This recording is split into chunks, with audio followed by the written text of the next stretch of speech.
Hello बच्चों, welcome back to my YouTube channel matric by Jitu sir. Matric by Jitu sir channels में आप सभी का स्वागत है। आप सभी को राधे राधे, जय श्री कृष्ण। जैसा कि हम पिछले वीडियो में लेके आए थे क्लास 12 के बच्चों के लिए मैथ का पेपर, तो आज हम लेके आए हैं क्लास 12 के बच्चों के लिए ही भौतिक विज्ञान का यानी फिजिक्स।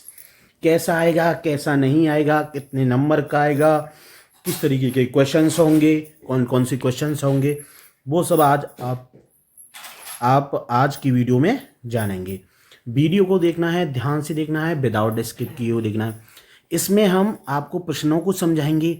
अगर आप आंसर की चॉइस रखते हैं कि आंसर हमें किस तरीके से, देखिए आप अपनी फिजिक्स की बुक्स में देखिएगा, आपको 100% आपको आंसर मिल जाएगा। अगर फिर भी कोई डाउट्स रहता है तो आप इसी वीडियो के कमेंट सेशन में जा कर के आप कमेंट करिएगा। जिसका आपको आंसर नहीं आ रहा या जो चीज़ आपको समझ में नहीं आ रही है आप उसको हमें बताइएगा, हम उसी के रिगार्डिंग आपका वीडियो बना करके देंगे और उसका सॉल्यूशन आपको इतनी अच्छे तरीके से देंगे कि आपके 100% समझ में आ जाएगा, बिल्कुल सिंपल और सरल लैंग्वेज में। तो भाई वीडियो को स्टार्ट करते हैं, बट वीडियो को स्टार्ट करने से पहले एक ही रिक्वेस्ट है, वीडियो पसंद आता है तो वीडियो को लाइक शेयर और कमेंट करना है, साथ ही अपने फ्रेंड्स में शेयर करना है और चैनल्स पर न्यू है तो प्लीज़ चैनल को सब्सक्राइब कर लेना। ज़्यादा से ज़्यादा अपने फ्रेंड्स में शेयर कीजिएगा। जो बच्चे देख रहे हैं वीडियो को ज़्यादा फ्रेंड्स में से, जैसे उनकी भी हेल्प हो सके, वो भी देख सकें कि प्रश्न पत्र इस साल कैसा आएगा। देखिए कुछ चेंजेस किए गए हैं इस प्रश्न पत्र में इस साल, तो वो चेंजेस भी आप लोगों को पता चल जाएगा।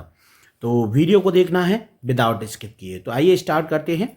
देखिए भौतिक विज्ञान है, इसमें 30 नंबर का आपका प्रैक्टिकल रहेगा, ठीक है। तो इसलिए जो पूर्णांक रहेगा 70 नंबर का रहेगा। समय है आपका 3 घंटे 15 मिनट। तो देखिए इस पर क्लियर लिखा है प्रश्न पत्र 2024-25 है ये। तो नोट, प्रारंभ के 15 मिनट परीक्षार्थी को प्रश्न पत्र पढ़ने के लिए दिए जाएंगे, ठीक है। सभी प्रश्न क्या हैं, अनिवार्य हैं। सभी इस प्रश्न पत्र में 5 खंड हैं। कितने खंड हैं, 5 खंड हैं। खंड अ, खंड ब, खंड स, खंड द तथा खंड य। खंड अ कैसा है, बहुविकल्पी है तथा प्रत्येक प्रश्न पत्र कितने का है, 1 अंक का है। खंड ब अति लघु उत्तरीय है तथा प्रत्येक प्रश्न पत्र 1 अंक का है। खंड स लघु उत्तरीय है, फर्स्ट प्रकार के हैं, ठीक है। जो देखिए लघु उत्तरीय में भी आपके फर्स्ट और सेकंड प्रकार के आंसर देने होते हैं आपको, तथा प्रत्येक कितने के नंबर का है, आपका 2 नंबर का मिलेगा। और खंड द में लघु उत्तरीय हैं, सेकंड प्रकार के हैं, ये भी लघु उत्तरीय हैं लेकिन द्वितीय प्रकार के हैं। और प्रत्येक प्रश्न पत्र कितने अंक का रहेगा, 3 अंक का रहेगा। और खंड य आपका है दीर्घ उत्तरीय तथा प्रत्येक प्रश्न पत्र 5 अंक का है। इस खंड के चारों प्रश्नों में से आंतरिक विकल्प का चयन प्रदान किया गया है। ऐसे प्रश्नों में आपको दिए गए चयन में से केवल एक ही प्रश्न को आपको करना है। तो देखिए इसमें आपको अथवा के रूप में भी दिए गए हैं। तो प्रश्न में प्रयुक्त प्रतीकों के समान सामान्य अर्थ हैं, ठीक है। प्रतीक वगैरह जो साइन वगैरह यूज कर रहे हैं उनके सामान्य आपको अर्थ ही हैं। तो आइए स्टार्ट करते हैं। खंड अ, विद्युत फ्लक्स का मात्रक क्या है। तो विद्युत फ्लक्स आप सभी ने पढ़ा है, तो विद्युत फ्लक्स का आपको मात्रा पता होना चाहिए कि इसका मात्रा क्या है, ठीक है। अगर फिर भी कोई डाउट है तो हम कमेंट बॉक्स पर देखिए, इसका सॉल्यूशंस हम आपको बाद में बताएंगे, ठीक है। तो अगर आप सॉल्यूशंस इसका चाहते हैं तो भाई कमेंट बॉक्स में कमेंट ज़्यादा से ज़्यादा करें। देखिए ज़्यादा से ज़्यादा कमेंट आएंगी तभी हम आपको इसका सॉल्यूशंस देंगे। और इसका ख क्वेश्चन है, ये 1 नंबर का है। चुंबकीय क्षेत्र वेक्टर बी में वेग वेक्टर यू से गतिमान आवेश के कण पर लगने वाला बल बल वेक्टर एफ है। तो आपको पता करना है कि एफ कितना होगा, क्यू बटे, ये देखिए 4 ऑप्शंस दिए गए हैं, 4 ऑप्शंस में से आपको करेक्ट ऑप्शंस बताना है।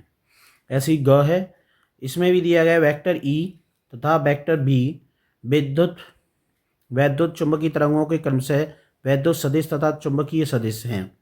तब वैद्युत चुंबकीय तरंगों के संचरण की दिशा अनुदिश होती है। किसके अनुदिश रहेगी, वेक्टर ई के या वेक्टर बी के या vector E dot vector B या vector E cross vector B के। तो ये आपको बताना है। क्वेश्चन नंबर घ, 4 डायोप्टर और -2 डायोप्टर क्षमता के 2 लेंस संपर्क में हैं। संयुक्त लेंस की फोकस दूरी क्या होगी, आपको बताना है। देखिए 4 डायोप्टर और -2 डायोप्टर की क्षमता के 2 लेंस संपर्क में रखे हुए हैं, संयुक्त लेंस की फोकस दूरी क्या होगी आपको बतानी है, 50 सेंटीमीटर होगी या -50 सेंटीमीटर, 25 सेंटीमीटर या -25 सेंटीमीटर। देखिए आप इसको पढ़ेंगे, सॉल्व करेंगे, कोई भी क्वेश्चन छोड़ना नहीं है, हर एक में से आपको सॉल्व करने हैं तो 100% समझ में आएंगे। अब लेते हैं, देखिए नेक्स्ट।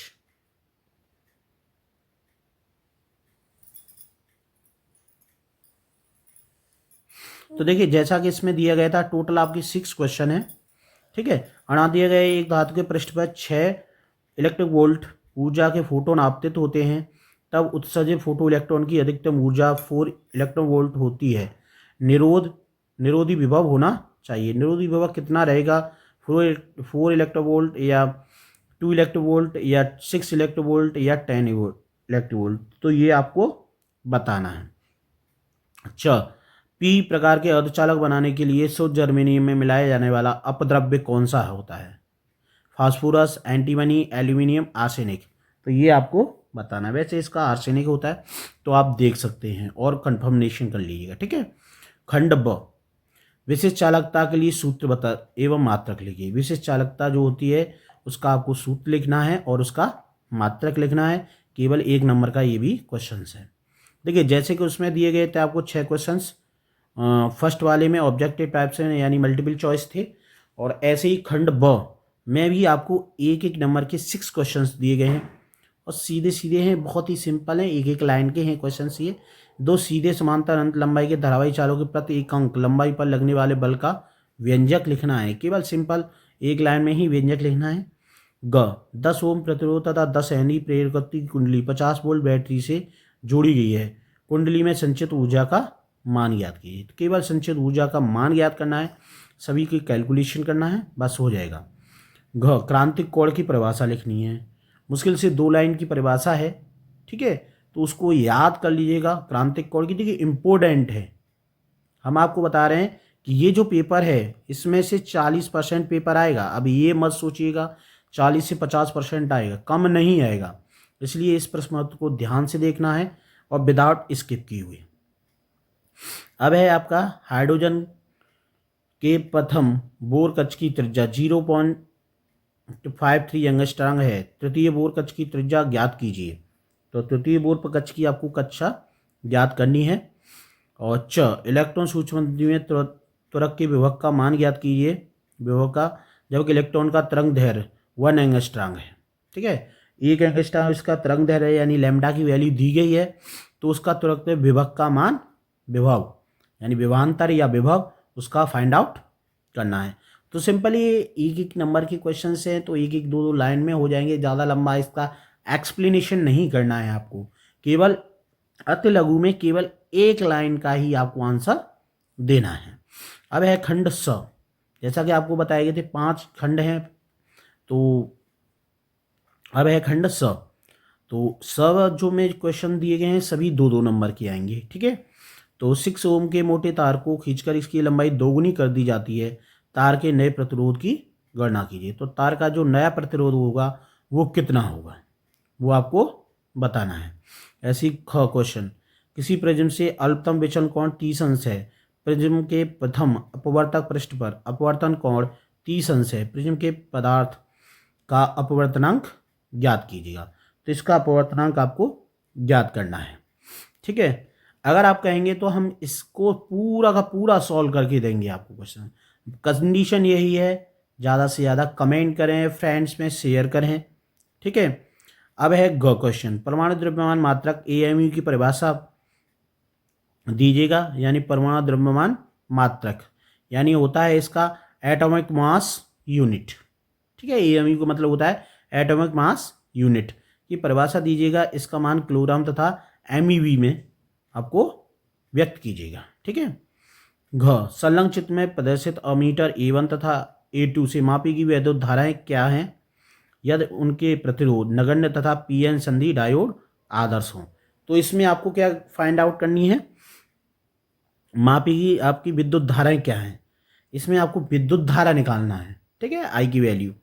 तो वो आपको करंट है, करंट माने विद्युत धारा होती, तो वो आपको फाइंड आउट करनी है। इसका मात्रक होता है एम्पियर, ठीक है।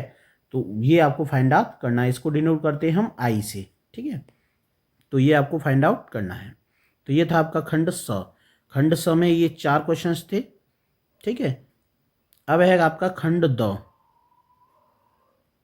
तो ध्यान से देखिएगा। खंड द में दिया गया है आपको विभव प्रवणता से क्या। देखिए खंड द में जो क्वेश्चंस दिए गए हैं 5 क्वेश्चंस हैं, और सभी जो क्वेश्चंस हैं कितने कितने नंबर के हैं, 3-3 नंबर के हैं। ध्यान रखिएगा, सभी क्वेश्चंस आपको 3-3 नंबर के दिए गए हैं। तो खंड द है। और क्वेश्चन नंबर 4 का क, विभव प्रवणता से क्या तात्पर्य है, ठीक है। तो देखिए इसमें विभव प्रवणता आपको ज्ञात करनी है। विभव प्रवणता एवं विद्युत क्षेत्र की तीव्रता के मध्य संबंध स्थापित कीजिए। तो देखिए इसमें संबंध स्थापित के लिए आपको एक्सप्लेनेशन करना पड़ेगा, उसका व्याख्या करनी पड़ेगी। डायरेक्ट आपको फॉर्मूला नहीं लिखना है। ऐसे ही ख दिया गया है, और इसमें सभी क्वेश्चंस करने, ये नहीं है कि कोई भी छोड़ना हो, छोड़ना कोई भी नहीं है। अपवाह वेग की परिभाषा दीजिए। अपवाह वेग एवं विद्युत धारा में संबंध स्थापित कीजिएगा। संबंध स्थापित करने के लिए जो एक्सप्लेनेशन है वो आपको पूरी व्याख्या उसकी करनी पड़ेगी, ठीक है। डायरेक्ट आपको आंसर नहीं लिखना है। ठीक है, डायरेक्ट आप फॉर्मूला लिख लें कि विद्युत धारा और प्रवाह वेग में जो संबंध है उसका आप लिख देंगे डायरेक्ट फॉर्मूला, तो वो नहीं, इसका आपको एक्सप्लेनेशन करना है। ग, एक प्रोटॉन एक न्यूट्रॉन तथा एक अल्फा कण समान विभवांतर से त्वरित होकर एक समान चुंबकीय क्षेत्र के लंबवत प्रवेश करता है। तो फर्स्ट इसकी गति ऊर्जाओं की तुलना कीजिएगा। सेकंड, यदि प्रोटॉन के वृत्ताकार मार्ग की त्रिज्या 10 सेंटीमीटर हो तो न्यूट्रॉन तथा अल्फा कणों के मार्ग की त्रिज्याएं क्या होंगी। तो ये आपको सॉल्व करना है, पूरा सॉल्व करके ही इसको कंप्लीट करना है, ठीक है। तो आप अपनी बुक्स में देख सकते हैं, इलेक्ट्रॉन प्रोटॉन वाले चैप्टर से आपको मिल जाएगा ये। तो घ, फैराडे के विद्युत चुंबकीय प्रेरण संबंधी नियम बताइए। इम्पोर्टेंट है क्वेश्चंस, नोट कर लीजिएगा, लगभग हर साल आता है ये क्वेश्चन। फैराडे के विद्युत चुंबकीय प्रेरण संबंधी नियम, वो आपको पूरे नियम याद होने चाहिए और आपको लिखने हैं। अण, किसी पर्दे को बिंब से 90 सेंटीमीटर दूरी पर रखा गया है। पर्दे पर किसी उत्तल लेंस द्वारा उसे एक दूसरे से 20 सेंटीमीटर दूरी स्थितियों पर रखकर 2 प्रतिबिंब बनाए जाते हैं। लेंस की फोकस दूरी ज्ञात कीजिए। आपको लेंस की फोकस दूरी क्या करनी है, फाइंड आउट करनी है। तो ये थे आपके क्वेश्चन नंबर 4 के 5 क्वेश्चंस थे, और सभी 3-3 नंबर के थे। ऐसे ही है आपका क्वेश्चन नंबर 5। क्वेश्चन नंबर 5 में भी देखिए आपको कितने दिए गए हैं, 5 क्वेश्चन दिए गए हैं, बट इसमें जो ख क्वेश्चन है उसको एक अथवा के रूप में भी दिया गया है। तो देखिए स्टार्टिंग कर देखिए, क में दिया गया चुंबकत्व के परमाणुवीय मॉडल की व्याख्या कीजिएगा। यदि पृथ्वी के किसी स्थान पर पृथ्वी के चुंबकीय क्षेत्र के ऊर्ध्वाधर घटक का मान क्षैतिज घटक के मान का √3 गुना हो तो इस स्थान पर नति कोण का मान क्या होगा। यानी इसमें आपको नति कोण निकालना है, ठीक है। तो मैग्नेटिक फील्ड्स में आप चुंबकीय क्षेत्र है उस चुंबकत्व वाले चैप्टर में पढ़िएगा, तो आपको ये क्वेश्चन मिल जाएगा, नति कोण हम कैसे निकालते हैं। ख, किसी प्रत्यावर्ती परिपथ में L, C और R श्रेणी क्रम में जुड़े हैं। इस परिपथ का आरेख बनाइएगा। परिपथ की प्रतिबाधा एवं अनुनादी आवृत्ति के लिए सूत्र लिखिएगा। यदि परिपथ में लगा प्रत्यावर्ती विभव 300 वोल्ट है और प्रेरण प्रतिघात 50 ओम है और धारतीय प्रतिघात 50 ओम तथा ओमीय प्रतिरोध 10 ओम हो तो परिपथ की प्रतिबाधा तथा L, C एवं R के सिरों के बीच विभवांतर ज्ञात कीजिए। तो आपको L, C और R तीनों के बीच में क्या निकालना है, विभवांतर आपको याद करना है। अगर आप ये नहीं कर सकते तो इसमें साथ ही आपको अथवा भी दिया गया है कि ऊंचाई ट्रांसफार्मर की प्राथमिक तथा द्वितीय कुंडली में फेरों की संख्या क्रम से कितनी है, 100 और 400 है, ठीक है। कुंडली L1 और L2 की दी गई है आपको। यदि प्राथमिक कुंडली में 120 वोल्ट AC लगाया जाए तो ज्ञात कीजिए परिणाम अनुपात क्या होगा, और द्वितीय कुंडली में उत्पन्न वोल्टेज आपको फाइंड आउट करने हैं। समझ में आ गया। तो देखिए इन दोनों में से आपको एक क्वेश्चन कर सकते हैं, कोई भी, दोनों नहीं करने। अगर दोनों ही आते हैं तब भी आपको दोनों नहीं करने हैं, केवल और केवल एक ही क्वेश्चन करना है। अब है क्वेश्चन नंबर ग, मैक्सवेल के विद्युत चुंबकीय तरंग सिद्धांत की व्याख्या कीजिए। इंपॉर्टेंट क्वेश्चन है, कर लीजिए, बिल्कुल 101% आएगा, इसकी गारंटी हम भी देते हैं, क्योंकि ये क्वेश्चंस लगभग 1 साल छोड़ करके रिपीटिशन होता है और कई सारे सेट्स होते हैं, तो किसी न किसी सेट्स में ये 101% आता है आपका मैक्सवेल का।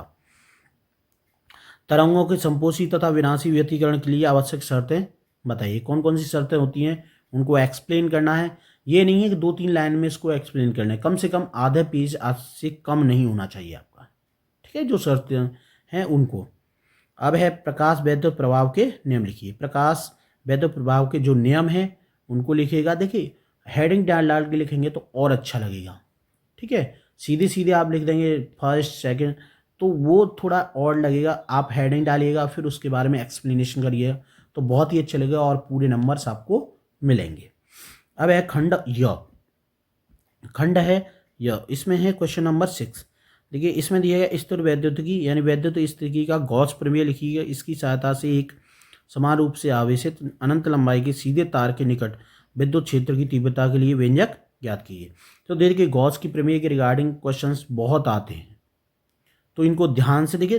लेकिन एक चीज़ ध्यान रखिए, गॉस के प्रमेय में कई सारे चीज़ प्रूव्ड करनी होती हैं, कई क्वेश्चंस के रिगार्डिंग है, तो ये चीज़ देखना है कि इसमें क्या पूछा गया है, ठीक है। गॉस की थ्योरम में बहुत सारी थ्योरम उन्होंने गॉस प्रूव्ड की थी, तो आपको देखनी है कि किसके रिगार्डिंग पूछी है, केवल उसी का।